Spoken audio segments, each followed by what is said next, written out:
Right now at 6, recovering more victims as the grim recovery effort continues in the Potomac, where we are now learning about the focus of the investigation into the deadly mid-air collision between a regional jet and an Army Black Hawk helicopter. Pilot remembered. We continue to learn more about the co-pilot with a connection to Central Florida, what we now know about the training he received. Closing day. Seminole Town Center officially closed, but some stores are sticking around. The plan to move it forward. WESH 2 News starts right now.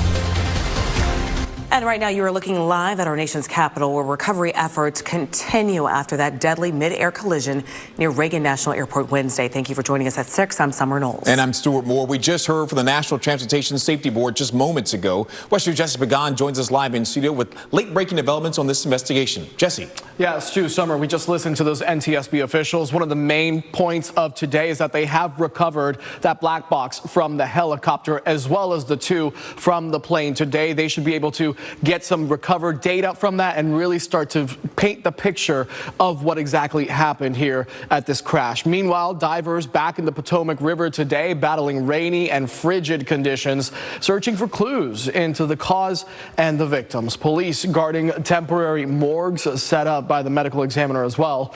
So far, crews have recovered 41 of the 67 people who died here. Washington, D.C. Fire Chief John Donnelly said today next of kin notifications had been made to 18 families. Today, we just learned a few minutes ago, hundreds of family members, about 100 rather, are now in Washington, D.C. and are being briefed. The wreckage of the plane will probably have to be pulled from the water. Officials saying there are 2 distinct debris fields, one for the plane, one for the chopper. They'll go through those in order to get the bodies. We want to do everything we can to make sure they get the most accurate information and factual. And has always been at the core of the NTSB mission. Our job is to just come out with the probable cause, but then more importantly, make recommendations so that this type of tragedy never occurs again.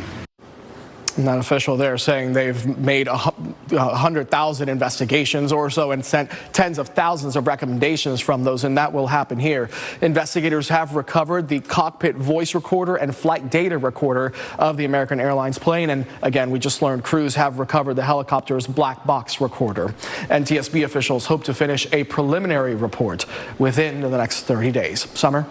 Jesse, thank you. And we now know both young men in the cockpit of the American Airlines flight learned how to fly right here in Central Florida. Jonathan Campos was the captain. Sam Lilly served as co-pilot. And today we are learning more about Lily's training. WESH Volusia County reporter Pamela Combe live for us in Daytona Beach with these new details. Pamela.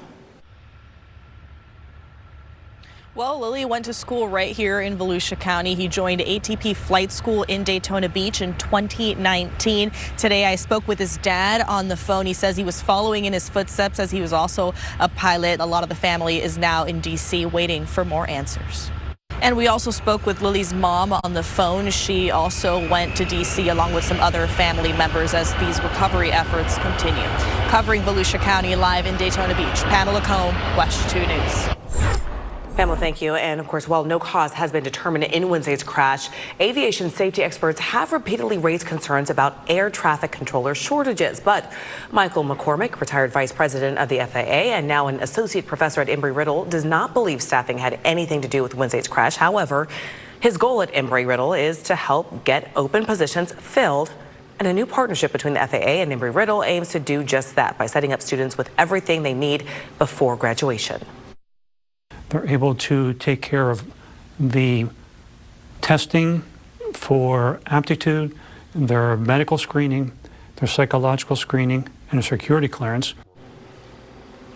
McCormick says the pandemic and budget issues are to blame for these staffing shortages. Also, the fact that air traffic controllers are required to retire at age 55. Be sure to stay with WESH 2 as we bring you continuous coverage of this D.C. mid-air tragedy on air and online at WESH.com.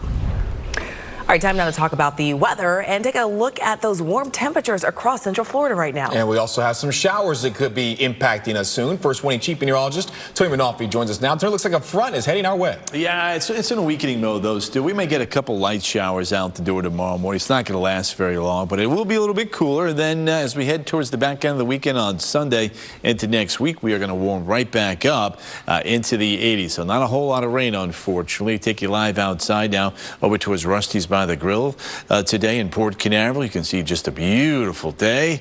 Got Mother Nature out there and nature itself kind of flying around. Temperatures there ranging from 72 to still at 80 on into the St. Cloud area. There's that front Stu was just talking about. We do have some showers and even a couple of rumbles of thunder there near the Big Bend, but that's going to weaken on approach to us. Winds are fairly light. Fog will once again become a problem here overnight tonight, but towards daybreak and a little bit prior to daybreak here into Marion County, rain will be arriving. But for your Friday night plans, we're going to be good. It's early tomorrow morning that it looks like we're going to have a little bit of rain. The out-the-door temperatures here ranging from the upper 50s to the low 60s. There's the front. Notice how the showers just kind of dissipate during the afternoon, but we'll get a couple showers there. I'll break that down for you, show how much rain and what the temperatures will be like in your area as you begin to make those weekend plans when I see you coming up, guys, at 6:18.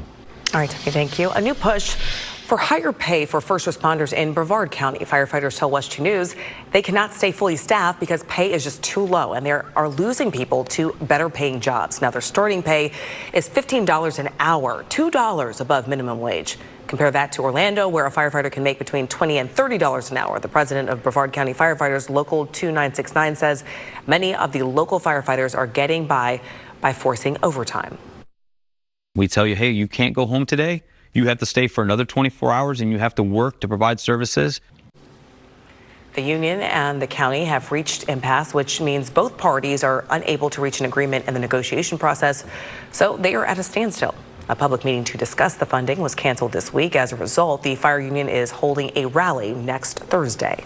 Looking ahead, the annual open enrollment period for Florida's prepaid college tuition program begins tomorrow. Some prices are lower than last year, with the cheapest plan for a newborn now costing $29 a month for a one-year university plan.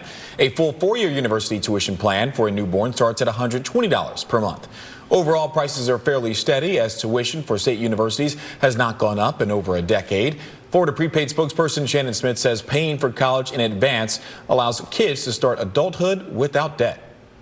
You make yourself immune to inflation. No matter how much tuition goes up, the value of your plan is locked in, and so is the price. So you know exactly what it's going to cost. Any child in Florida from newborn through 11th grade may take part in the program. Open enrollment runs through the end of April. Cities and towns across Central Florida are searching for solutions to help the homeless after the new state law went into effect cracking down on sleeping and camping in public. In Winter Park, the police department is using a federal funded grant to help connect homeless people with local nonprofits. WESH's Justin Shecker explains how the program works. And Winter Park's police chief says his department is launching the HEART program Monday, even with the uncertainty surrounding the federal government's grant freeze. Honoring a fallen hero. Still ahead tonight, a look at how a state trooper is being honored after being killed in the line of duty. Plus, a lot of malls are doing good, except here, because it's just run down. Closing up shop for good. Next at 6, the Seminole Town Center officially closes with the exception of a few stores. What's ahead for this old shopping spot? On the next Access Hollywood, inside Fire Aid, music superstars join forces to help the victims. Then, as Beyonce wraps up for her huge Grammy night, we look back at her stunning style evolution. Next Access Hollywood. Keeping you connected to the stories that impact you. Every night at 7, Michelle Imperato, Stuart Moore, and First Warning Chief Meteorologist Tony Manalfi. WESH 2 News at 7. Local, live, late breaking. Kellyanne Class on WESH 2 News. We have been hearing about Seminole Town Center closing for years, but today is the day. Except for the 4 main anchor stores, the mall is shutting down. yeah, it was moving day for the last of the stores, but as WESH's Michelle Meredith reports, there are plans down the road to bring Seminole Town Center back to life. A section of I-95 in St. Lucie County is now known as Trooper Zachary Fink Memorial Highway. Fellow troopers, lawmakers, and family visited the site this morning to honor Fink, who was killed in the line of duty. St. Lucie County commissioners voted to rename the section between mile markers 115 and 120 as Trooper Zachary Fink Memorial Highway. Fink was killed last year in a crash during a chase on I-95 near Port St. Lucie. Time to get a check of Central Florida's certified most accurate forecast. But first, Chief Meteorologist Tony Manalfi. A lot of people always say, Stu, you got a guy when it comes to weather. I just threw two things at Tony. I said, Tony, we're trying to figure out what to do this weekend. Touch a truck, SeaWorld. You said the better day to be outside? I like Sunday better. Not that Saturday's terrible, but the Touch a Truck is Severe Weather Awareness Week. We kick it off there. Youngsters come out, get all sorts of trucks, our lab, fire trucks, you name it. Anything to do with emergency management and the safety of our community, those types of trucks will be there. Top stories, by the way, spring-like weather will continue into next week. Couple light showers this weekend, but really no big deal. Tower Cam Network right there. One more time. Love that shot over towards Rusty's at Port Canaveral. Notice the temperatures along the coast. At the beaches, low 70s, but you work your way inland away from those cooler waters. We're still 75 to 80. Couple showers coming through the Big Bend right now on approach to Central Florida. That will be weakening. A light breeze out there right now will lend way to some clouds up north and then some fog down south of that cloud canopy out the door tomorrow morning. But for your evening plans through 11 o'clock, I think we're going to be in good shape. There may be a little fog developing west of Interstate 75. As you can see tomorrow morning, we're going to be looking pretty good. A couple showers will be arriving from north to south. Temperatures in the upper 50s to the low 60s. So watching the fog, that burns off quickly. Few showers, still relatively warm on into the afternoon tomorrow. In fact, when we take a look now at Futurecast, you'll see the showers 5, 6, 7 o'clock in the morning. Then they drift off towards the south into Brevard and Osceola during the 8, 9 o'clock hour. A little bit of clearing up to the north. Notice how the clouds make it to south of Orlando. Then they'll start to fill back in Saturday night on into Sunday as that front lifts back to the north. And there could be a few isolated sprinkles in Central Florida on Sunday. Not too much, though. I'm not too worried about any significant rainfall. More clouds than really anything else. You take a look at Futurecast here. The amount of rainfall being depicted for the most part is less than 1/10 of an inch of rain. Temps tomorrow afternoon, 70 to 75 degrees. So a bit cooler by about 10 degrees from this afternoon as we were in many areas over the 80-degree mark. Normal high 73, and that's pretty much where we're going to be a little bit cooler there up in that northeastern nook. The other thing that's on the rise is the pollen. The oak, the juniper, and the grasses are starting to get going now here. Mount Dora Arts Festival is also getting going as we head into Saturday and Sunday. A few showers Saturday, not too bad on Sunday, and a little bit warmer. For Mardi Gras, T-Pain is in the house Saturday night over at Universal. 6 o'clock, 70, 8:30. The concert's kicking off at 68. And then as we get you to midnight, right around 65 degrees. Now, don't forget we have the Pro Bowl on Sunday. Couldn't rule out a stray shower.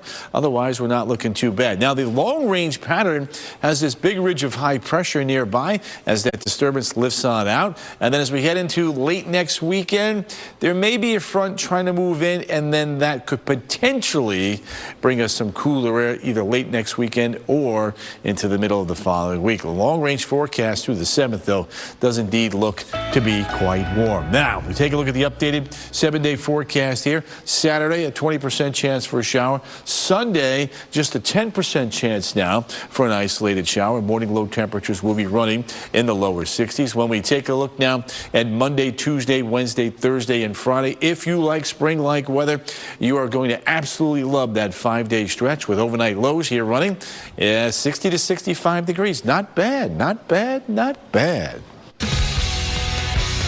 Took the words right out of my mouth. Not bad, Tony. All right, coming up in sports, it was a gorgeous day out on the golf course at Lake Nona, and it wasn't bad golf either. We'll show you some highlights. Plus, the Magic. Well, things are starting to get ugly after another big-time blowout loss, this time to the Portland Trail Blazers. What they're trying to do to fix things. Sports is next. WESH 2 Sports is sponsored by Mullinax Ford, Florida's largest Ford retailer. For upfront pricing and no dealer fees, shop Mullinax where car buying is simple, easy, fun. Now, WESH 2 Sports, sponsored by Mullinax Ford. The losses are starting to pile up. Hello, everybody. I'm Darren Stoltzfus. Last night, the Magic began their 5-game westward swing with a 29-point blowout loss in Portland.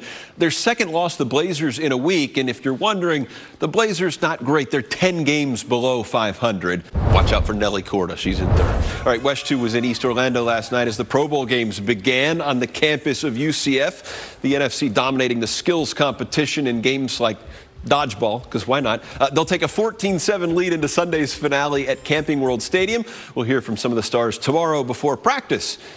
At Camping World Stadium. I think we're all using the word practice very loosely when we're talking about the Pro Bowl. That is it for sports. More news when we come back. We have several stories we're following for you tonight at 7. Yeah, we are going to bring you the very latest developments on the D.C. mid-air tragedy. Plus, it's impacting public safety today. It's absolutely impacting public safety today. one local county fire union is seeing its firefighters quitting in droves because they say they can't make a lot more money working in a different county. What kind of wage increase they are looking for? Universal Orlando is celebrating 30 years of letting the good times roll. What kind of fun can be had and for how long? That's our report for tonight. NBC Nightly News with Lester Holt is next. We'll see you again at 7 and then at 10 and 11. Have a great night.